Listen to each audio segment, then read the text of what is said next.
The Levite and his concubine, Judges 19. Now in those days Israel had no king. There was a man from the tribe of Levi living in the remote area of the hill country of Ephraim. One day he brought home a woman from Bethlehem in Judah to be his concubine, but she became angry with him and turned her to her father's home in Bethlehem. After about 4 months, her husband set out for Bethlehem to speak personally to her and persuade her to come back. He took with him a servant and a pair of donkeys. When he arrived at her father's house, her father saw him and welcomed him. Her father urged him to stay a while, so he stayed 3 days eating, drinking, and sleeping there. On the 4th day, the man was up early, ready to leave, but the woman's father said to his son-in-law, "Have something to eat before you go." So the two men sat down together and had something to eat and drink. Then the woman's father said, "Please stay another night and enjoy yourself." The man got up to leave, but his father-in-law kept urging him to stay, so he finally gave in and stayed the night. On the morning of the 5th day, he was up early again, ready to leave. And again the woman's father said, "Have something to eat, then you can leave later this afternoon." So they had another day of feasting. Later, as the man and his concubine and servant were preparing to leave, his father-in-law said, "Look, it's almost evening. Stay the night and enjoy yourself. Tomorrow you can get up early. And be on your way." But this time the man was determined to leave, so he took his 2 saddled donkeys and his concubine and headed in the direction of Jebus, that is, Jerusalem.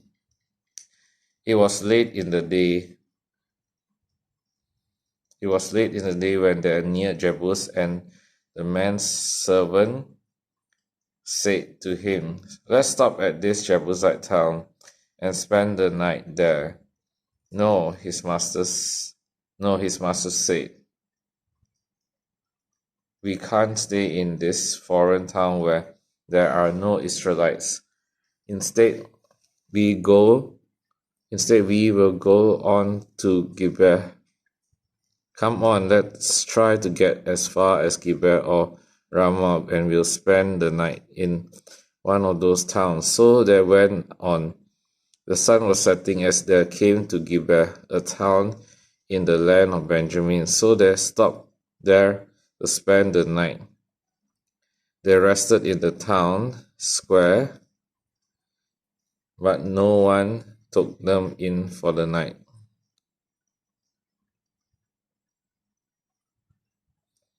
That evening, an old man came home from his work in the fields. He was from the hill country of Ephraim, but he was living in Gibeah, where the people were from the tribe of Benjamin. When he saw the travelers sitting on the town square, he asked them, "Were there?" When he saw the travelers sitting in the town square, he asked them, "Were there?" When he saw the travelers sitting in the town square, he asked them where they were from and where they were going. "We have been in Bethlehem in Judah," the man replies. "We are on our way to a remote area in the hill country of Ephraim, which is my home. I traveled to Bethlehem, and now I'm returning home, but no one has taken us in for the night. Even though we have everything we need, we have straw and feed for our donkey and plenty of bread and wine for ourselves. You are welcome to stay with me," the old man said. I will give you anything you I will give you anything you might need. But whatever you do, don't spend the night in the square. So he took them home with him and fed the donkeys. After they washed their feet, they ate and drank together. While they were enjoying themselves, a crowd of troublemakers from the town surrounded the house. They began beating at the door and shouting to the old man, "Bring out the man who is staying with you so we can have sex with him." The old man stepped outside to talk to them. "No, my brothers, don't do such an evil thing, for this man is a guest in my house, and such a thing would be shameful. Here, take my virgin daughter and this man's concubine. I will bring them out to you, and you can abuse them and do whatever you like, but don't do such a shameful thing to this man." But they wouldn't listen to him. So the Levite took hold of his concubine and pushed her out the door. So the Levite took hold of his concubine and pushed her out the door. That's the way he treats his concubine, the man or wife, because earlier in the chapter she was described like a wife like that. So it's more than a concubine. The man of the town abused her all night, taking turns raping her until morning. Finally, at dawn, they let her go. At daybreak, the woman returned to the house where her husband was staying. She collapsed at the door of the house and lay there until it was light.